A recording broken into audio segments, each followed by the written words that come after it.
A new study about natural herd immunity is causing a stir among government officials and the medical community. A hospital system in Michigan is letting workers forgo the vaccine if they can prove natural immunity.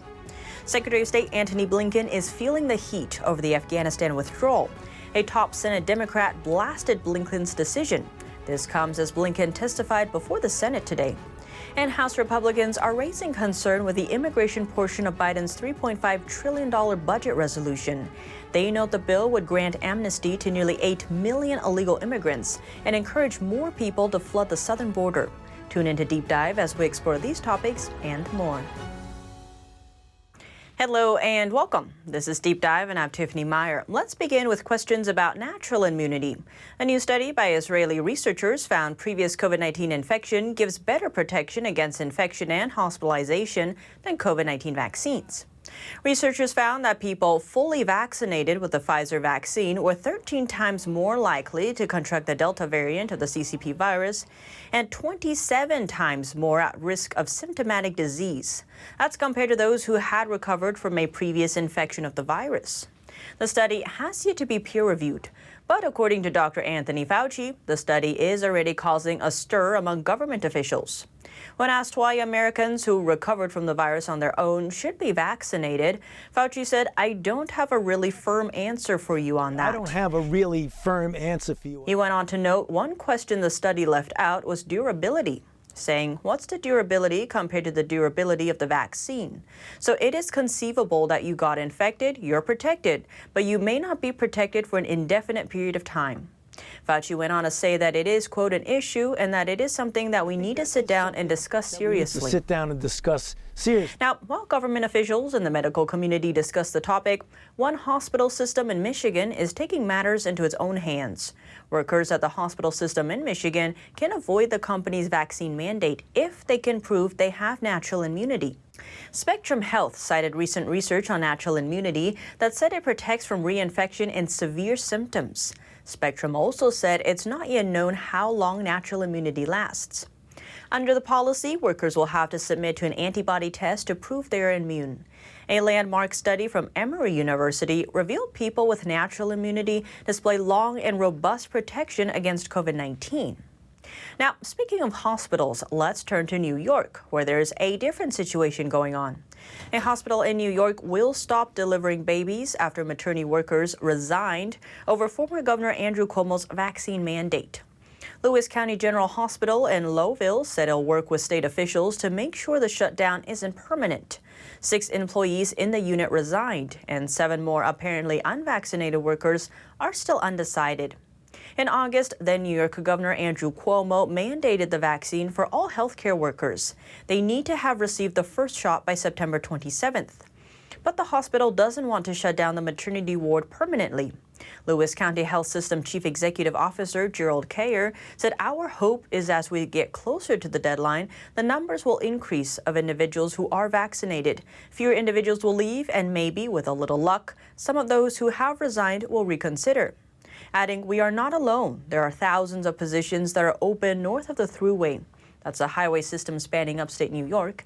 And now we have a challenge to work through, with the vaccination mandate.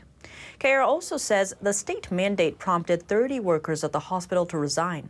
165 employees of that hospital, or 27%, are unvaccinated. And President Biden also announced last week that all healthcare workers at facilities that receive Medicaid or Medicare funding have to get vaccinated, with no exceptions. Officials estimate that 50,000 such employees would be affected by the mandate. Now, let's turn to international affairs. Secretary of State Antony Blinken is feeling the heat over the Afghanistan withdrawal. Top Senate Democrat Bob Menendez, chairman of the Senate Foreign Relations Committee, called Blinken's decision fatally flawed. He also threatened to subpoena Defense Secretary Lloyd Austin if he doesn't agree to testify in the near future. This comes as Blinken testified before the Senate today. The Senate hearing follows yesterday's House hearing, where Blinken defended the administration's withdrawal of U.S. troops from Afghanistan. Blinken is the first member of the Biden administration to account for the withdrawal before Congress. There's no evidence that staying longer would have made the Afghan security forces or the Afghan government any more resilient or self-sustaining. The chairman of the committee, Democrat Gregory Meeks, said in his opening statement that President Biden only had two options: fully withdraw or escalate the U.S. presence in Afghanistan. To argue that there was a third option, a limited troop presence where the safety of our personnel could be preserved, in my mind, is a fantasy. Representative Michael McCaul spoke for Republicans, shifting the blame to President Biden's handling of the situation. This did not have to happen, but the president refused to listen to his own generals and the intelligence community, who warned him precisely what would happen when we withdrew. McCaul said the outcome was essentially an unconditional surrender to the Taliban. Republican Steve Chabot also chiming in. Afghanistan is once again a haven for terrorists. And those terrorists now have our weapons and equipment to use against us. Blinken downplayed critics' accusations and said the rapid decay defied all expectations. Nothing I or anyone else saw indicated a collapse of this army and this government in 11 days. Blinken said the evacuation was an extraordinary effort under the most difficult conditions. But Republicans in particular are demanding answers as to why Americans and Afghan allies were left behind. At least two Republicans called on Blinken to resign. And one topic is the vetting of the Afghan refugees entering the country. Congressman Scott Perry wanted to know if it was possible for any members of the Taliban to infiltrate America by getting on one of the evacuation flights. I want to know how many Afghan citizens came to the United States that had not met the qualifications for special immigrant visa. We're in the process of No. How going many? through. How many? How many did you bring? You were just at Dulles. How many did you bring? We will have, by the end of the month, we will have brought a total of approximately 60,000. Others pointed to Biden's comments in July when he said it was highly unlikely the Taliban would take over the country. What the president said in that conversation with then President Ghani is exactly what he was saying in public. And it's this, that the issue is not the capacity at that point of the Afghan government and the Afghan security forces to hold the country and to hold Kabul. It was their will and whether they had a plan to do so. And we were concerned that they were not demonstrating that will or that plan. During the hearing, Blinken didn't answer some questions due to the sensitive nature of the intelligence. He said he would be happy to answer those specific questions during a separate hearing where the classified information could be discussed. As for the question of al-Qaeda making a comeback, President Biden acknowledged on the 20th anniversary of 9/11 that the terrorist group may attempt to reconstruct itself in Afghanistan. While visiting the crash site in Shanksville, Pennsylvania, Biden told reporters, could al-Qaeda come back? Yeah, but guess what? It's already back in other places. What's the strategy? Every place where al-Qaeda is, we're going to invade and have troops stay in. Come on. He went on to say, let's put this thing in perspective here. What interest do we have in Afghanistan at this point with al-Qaeda gone? We went to Afghanistan for the express purpose of getting rid of al-Qaeda in Afghanistan, as well as getting Osama bin Laden, and we did. We went and did the mission. You've known my position for a long, long time. It's time to end this war. He then defended the decision to withdraw troops from Afghanistan. Now for some history. Between 1996 and 2001, the Taliban allowed al-Qaeda to operate within Afghanistan. The U.S. invaded and overthrew the Taliban in the aftermath of 9/11. Over the past 2 decades, al-Qaeda has been vastly diminished. Defense Department Press Secretary John Kirby also told reporters in August that al-Qaeda has a presence in Afghanistan. And Defense Secretary Lloyd Austin said last Thursday, the nature of al-Qaeda and ISIS-K is that they will always attempt to find space to grow and regenerate, whether it's there, whether it's in Somalia, or whether it's in any other ungoverned space, adding, I think that's the nature of the organization. Austin went on to say the U.S. has issued a warning to the Taliban not to harbor al-Qaeda or any other terror group. He says the group was put on notice that we expect them not to allow that to happen. Now, speaking of the Afghan refugees entering the country, what about questions about immigration?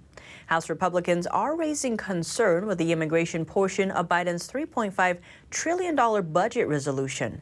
They know the bill would grant amnesty to nearly 8 million illegal immigrants and encourage more people to flood the southern border. The immigration provisions of the bill will provide a pathway to citizenship for dreamers, those with temporary protected status, farm workers, and other essential workers. It will recapture the availability of immigrant visas and expand green card processing. The bill also gives the DHS Secretary broad new powers to determine eligibility for illegal immigrants coming into the country. The bill states the Secretary of Homeland Security shall adjust to the status of an alien lawfully admitted for permanent residence. There are certain conditions the illegal immigrants have to meet, such as being in the country by January 1st this year, having stayed in the U.S. for a certain number of years, having a U.S. college degree, or having served in the U.S. military. The DHS Secretary also has the authority to determine the status of illegal immigrants who file an objection to their removal proceedings.